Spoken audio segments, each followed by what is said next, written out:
Welcome to Blended Scotch Reviews for our first head-to-head match in the Blended Scotch Tournament. The rules are simple. Which of these two whiskeys would I choose 3 out of 5 nights if I was offered both drinks 5 nights in a row? Taste, mouthfeel, and finish are the deciding factors, but the tiebreaker is going to be price, availability, and value. In this tournament, I have at least 16 blended scotches, all priced under $30 a bottle. And my goal is to find out which whiskeys are my favorites. Two interesting difficulties are, first, some of these are incredible popular whiskeys available around the world, while others somewhat obscure, hard to find. The second difficulty, some are more heavily peated than others. So the question is, will peat be an advantage or a disadvantage? The competition is blind. I've blacked out Glen cairns and I've mixed up the glasses, so I have no idea which is which. But part of the fun will be seeing if I can identify the whiskeys accurately. Glass number 1, I've got Dewars White Label. This is an 80 proof, non-age stated, blended whiskey, developed in 1899 by the brothers John and Tommy Dewars and their master blender A.J. Cameron in Perthshire. This whiskey is perennially found in the top 10 best-selling scotches. The exact place in that lineup varies according to the year and whose stats you use. A couple of my whiskey books have said that it's in the top 2 scotches in America. Maybe. I don't know. Dewars has owned at least 5 distilleries. Aberfeldy is their home base. Altmore, Craigellachie, Macduff, and Royal Brackla. Who knows if I'm pronouncing any of that right. They are currently owned by parent company Bacardi. So, what goes into Dewars White? Aberfeldy, for sure, but some sites have said upwards of 40 distilleries have contributed to this glass. When I reviewed this whiskey a few months ago, I scored it an 84 and gave it a letter grade A for taste, flavor, drinkability. In July of 2024 in Fort Worth, Texas, I could get a 750 milliliter bottle of Dewars for about $21. With tasting notes of honey, pears, citrus, malt, and a touch of peat smoke, this is a delicious whiskey. When this bottle is empty, will I purchase another? Absolutely. The second glass, labeled number 2 on the bottom, is going to be Isle of Skye 8. This is an 80 proof, 8-year-old blended scotch that was a local brand in the Isle of Skye since 1933 when Ian MacLeod established the brand. Some research shows that this blended scotch has more malts in it than most and less grain whiskeys, but I don't know for certain. This came in a 750 milliliter bottle. Ugh, don't like that. For $17.99. So, the value, the prices there are going to be about equal. But this was only a Total Wine find. I can't find it anywhere else in Fort Worth. So this might even be a nationwide Total Wine deal. There's no list of how many or which whiskeys go into this bottle, but we do know that for many years, many have claimed that Talisker was the central whiskey to this blend, since Talisker was the only distillery for a long time on the Isle of Skye. So it would make sense if Isle of Skye whiskey used an Isle of Skye whiskey, right?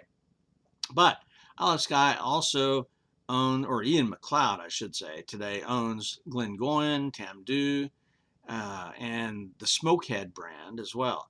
Smokehead brand is a single malt from unnamed distillery in Islay. The website says, on the nose, floral notes, citrus, subtle smoke, and on the palate, shellfish, toffee, vanilla, heather, and more smoke. I get a touch of honey sweetness, floral, and a tinge of smoke on the nose. On the taste, instant smoke, but gentle at first. It strengthens as you go, with stronger smoke up on the finish. There's some toffee and floral.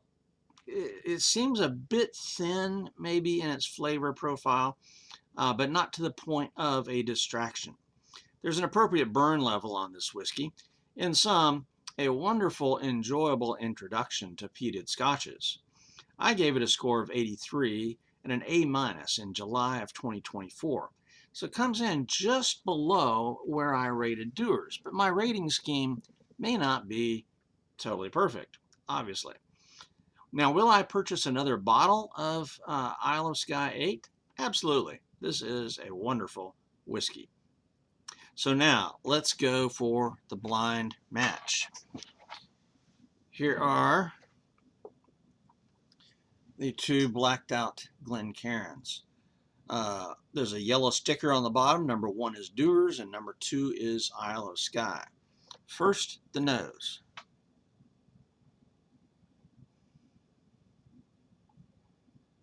Getting a light whiskey smell, some sweetness, touch of floral, maybe some light fruits. A pleasant nose, but nothing spectacular.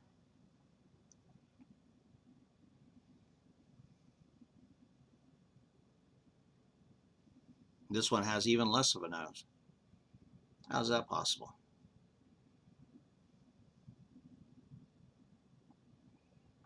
Man, I really can't smell hardly anything in that glass. Okay, so the one on the left has the nose.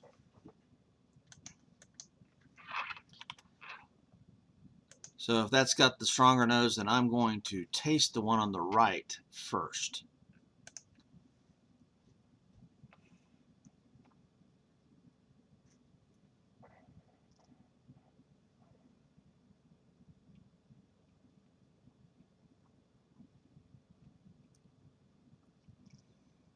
That's got a rich mouthfeel.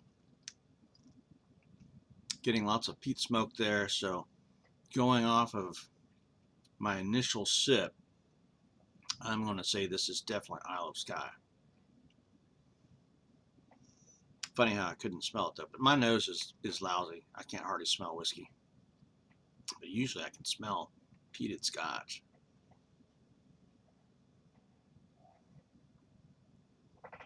That is definitely full of peat, so I'm going to say that is probably the Isle of Skye.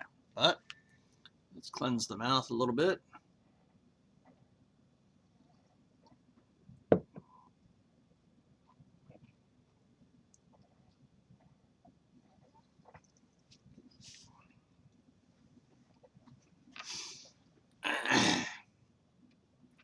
All right, the next glass.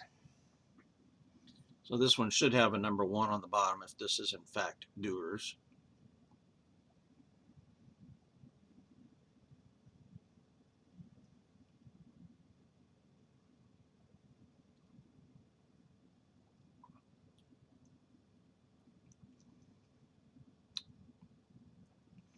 That too has a very nice mouthfeel.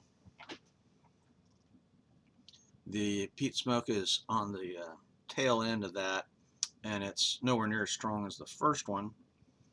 So in between, I'm getting the heather, the floral notes, the sweetness, a little bit of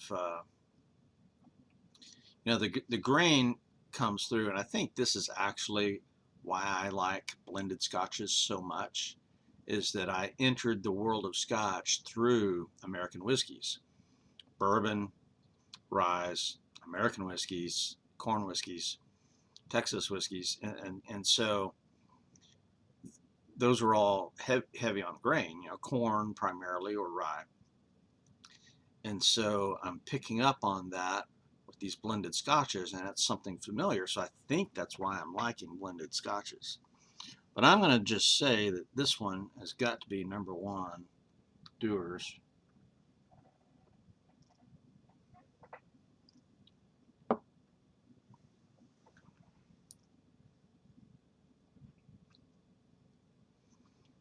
Let's see, the peat smoke's really coming through on the tail end. It's funny how a lot of people, when they drink Dewars, they say there's no peat smoke. They can't get any peat. This one, boy, it comes in right away, but it's not as heavy as this other one, but it's lasting. I mean, that smoke is lingering.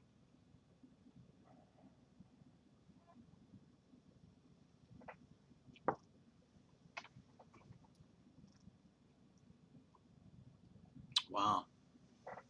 I'm wondering, if I got this right. Which one do I like the most? I'm going to say the one on the left is the one I like the most. Mouthfeel, burn, finish. That's going to be a tie. So my winner, though it's a squeaker, I mean, this is not an overwhelming victory. My winner, I want to say, is the one on the left. And as far as which is which, I'm going to say the one on the left is probably Dewars. It should be a 1. Oh my gosh. That was number 2. There you go. Totally missed that. How in the world did I miss Isle of Skye for Dewars?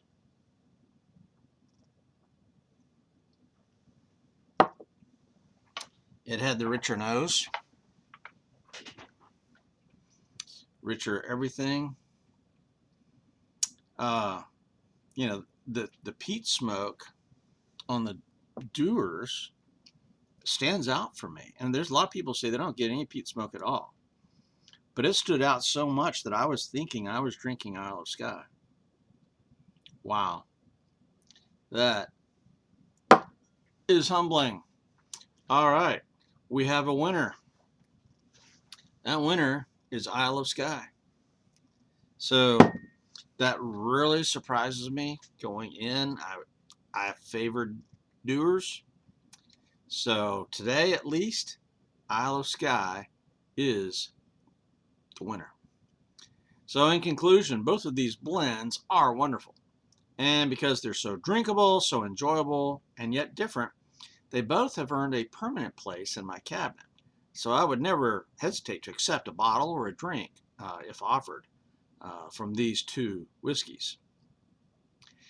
The only disadvantage here is that Isle of Skye is hard to find. If you're not anywhere close to a Total Wine, I don't know that you're going to be able to find it. At least here in Fort Worth, that's how it is. All right, we have that winner. Now, part of this show is I want to include a little bit of Scottish history along the way. So, Ian MacLeod, the guy who started this brand, the MacLeod family no longer owns it, but Ian MacLeod started it. The name MacLeod has a rich history in Scotland. The name means descendants of the son of Leod. Who was the young, and it came from who was the younger son of Olaf the Black. So Leod was the son of Olaf the Black, king of Man, the Isle of Man. And this is Olaf the Black. He's a Viking, reigned over these islands in 1229 to 1237. Leod was a Viking who ruled the Isle of Skye and Harris and Man. Dunvegan Castle on the northwest corner of the Isle of Skye is the traditional seat and headquarters of Clan MacLeod. That castle dates back to the 13th century and is the oldest continuously inhabited castle in Scotland up to this day. It is still used. If you go on the website and check out this castle, you can see that the windows have been updated. I mean, it's been modernized some, and there's still people living and working in that castle. Now, I've got another treat. This one has to do with Dewars.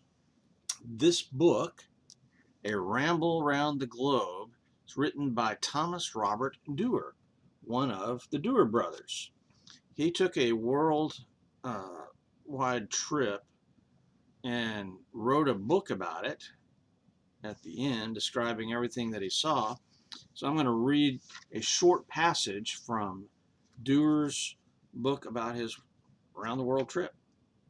He's in America now, and he's talking about Washington, D.C. The Capitol is a magnificent erection. This building covers 3.5 acres and is kind of central building with 2 wings. It is surmounted by a great white dome made of iron. The wings are white marble and the main building is built of freestone. But most people are now familiar with the photographs of the place, which are about everywhere, so I need not describe it. Marble is predominant in the interior. It's the headquarters of the country, and the Hall of Representatives in the south wing is an enormous room containing space for 300 members and 1,500 spectators. The mention and remembrance of number one vault in the treasury is tantalizing to a degree.